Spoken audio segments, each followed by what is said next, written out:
Shock తట్టుకొని ఇవాళ ఇక్కడికి వచ్చాను బాసు. ఆయనను ఇంకోళ్ళో ఎలా బాసు లైట్ అన్న. ఇంకోటి ఓజీ గురించి మీ ఫ్యూ వర్డ్స్ గ్లిమ్స్.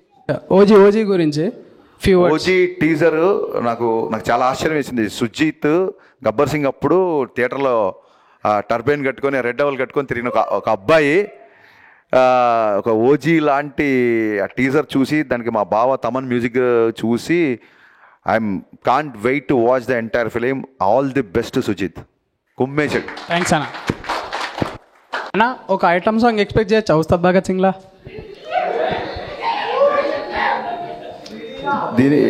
అసలు నీ క్వశ్చనే ఒక ఐటమ్ ఇప్పుడు బేసిక్గా. సర్ప్రైజ్. థ్యాంక్స్.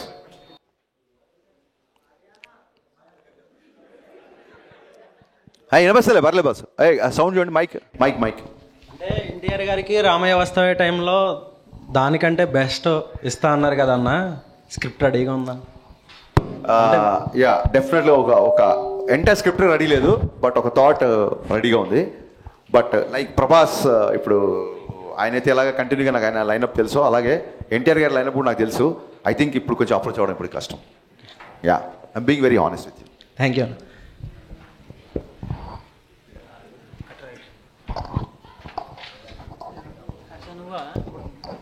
ఆయన సంటి మీ పీపుల్ మీడియాలో దగ్గర పెట్టుకోరా mic. People Media Raviteja Harish Shankar ఇంకో మూవీ కావాలన్నా మాకు ఇదే కాంబినేషన్లో. యా ఖచ్చితంగా. ఫస్ట్ ఆఫ్ ఆల్ విశ్వప్రసాద్ గారికి నేను మనస్ఫూర్తిగా థ్యాంక్స్ చెప్తున్నా. ఆయన ఈ సినిమాకి ఇచ్చిన సపోర్టు లైఫ్లో మర్చిపోలేను.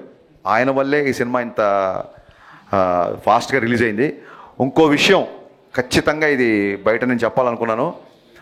జనరల్గా సినిమా కొంచెం మిక్స్డ్ టాక్ వస్తే ప్రొడ్యూసర్లకు కూడా రావాల్సిన అమౌంట్లు అవి ఇవి కొన్ని ఉంటాయి కాబట్టి ఏమైనా బ్యాలెన్స్ రెమ్యునరేషన్లు ఉంటే కొన్ని రోజులు ఆగి క్లియర్ చేస్తారు ప్రొడ్యూసర్లు. ఏ ప్రొడ్యూసర్కి ఎవరికి రెమ్యునరేషన్ ఎగ్గొట్టాలని ఉండదు. ఒక్కొక్కసారి వాళ్ళకి రావాల్సిన పేమెంట్లు లైక్ ఇప్పుడు ఓటీటీ నుంచి రావాల్సిన డబ్బులు అవో కొంచెం లేట్ అవుతే డెఫినెట్గా చాలాసార్లు నేనే రిలీజ్ తర్వాత రెమ్యునరేషన్ తీసుకున్న రోజులు ఉన్నాయి. కానీ I'm very very happy and I don't mind to say this. Mixed talk వచ్చినా సరే 15వ తారీఖు మిక్స్డ్ టాక్ వచ్చినా సరే 10వ తారీఖు నిన్న విశ్వప్రసాద్ గారు నాకు ఇవ్వాల్సిన రెమ్యునరేషన్ మొత్తం ఇచ్చేశారు. నేను పర్లేదు సార్ మీకు కొంచెం కంఫర్ట్గా ఉన్నప్పుడు ఇవ్వండి అంటే లేదంటే ఐఎమ్ వెరీ మచ్ కంఫర్టబుల్ అని చెప్పారు. ఇలాంటి ప్రొడ్యూసర్ ఇండస్ట్రీలో ఉన్నందుకు, ఇలాంటి ప్రొడ్యూసర్తో నేను పనిచేస్తున్నందుకు నేను చాలా గర్వపడుతున్నాను. And I'm always indebted to Vishwaprasad గారు. ఖచ్చితంగా ఇంతో కలిసి మరిన్ని సినిమాలు చేస్తాను నేను. I should say this. Thank you. Sir ఇంతకుముందు మీరు మాకంటే ఎక్కువ సోషల్ మీడియాలో యాక్టివ్ ఉంటా అని చెప్పారు కదా. అవును. సో రీసెంట్లీ జరిగిన పవన్ కళ్యాణ్ అండ్ అల్లు అర్జున్ పైన జరుగుతున్న రూమర్స్ పైన మీ అభిప్రాయం ఏంటి? అందరూ మన హీరోలే. ఎవరో ఏదో పట్టుకొని కామెంట్ చేశారనుకోండి, అదే చెప్తాను కదా, సోషల్ మీడియాలో ఉండడం తప్పు కాదు, బట్ సోషల్ మీడియా మాత్రమే జీవితం కాదు. సోషల్ మీడియా వేరు, జీవితం వేరు. ఈ డిఫరెన్స్ తెలుసుకుంటే సోషల్ మీడియాని బాగా ఎంజాయ్ చేస్తారు. Thank you sir.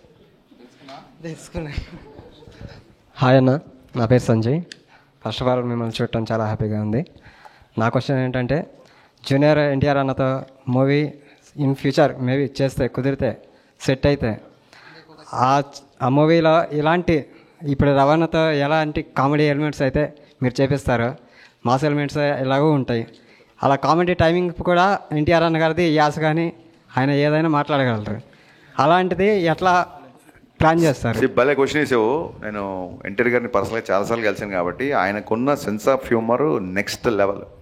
నేను రామవ్యవస్థలో ఆయనతో పర్సనల్గా ట్రావెల్ అవ్వడం మూలంగా, రామవ్యవస్థ కంటే ముందు ఇంతకుముందు చెప్పిన నాకు కథ ఒకటి ఓకే చేశారు కాబట్టి ఆయనతో ట్రావెల్ అవ్వడం మూలంగానే ఫస్ట్ హాఫ్లో ఆయన క్యారెక్టర్ అంత ఎంటర్టైనింగ్గా చేయగలిగాం. చాలామందికి ఈ రోజుకి అనే ఫస్ట్ హాఫ్లో సెకండ్ హాఫ్ ఉంటే బాగుండేది, చాలా యూత్ఫుల్గా, చాలా కాలేజీ కుర్రోళ్ళ చూపించారు అని అంటుంటారు. ఎన్టీఆర్ గారి సెన్స్ ఆఫ్ హ్యూమర్కి అసలు అంటే ఒక జోక్ని కూడా అంత ఫాస్ట్గా రియాక్ట్ అయ్యి నవ్వేస్తారు, ఒక జోక్ కూడా అంత ఫాస్ట్గా వేస్తారు. సో డెఫినెట్గా నిజంగా అవకాశం వస్తే ఖచ్చితంగా ఈ పోర్షన్ మటుకు నేను ఖచ్చితంగా గుర్తుపెట్టుకుంటాను. Thank you.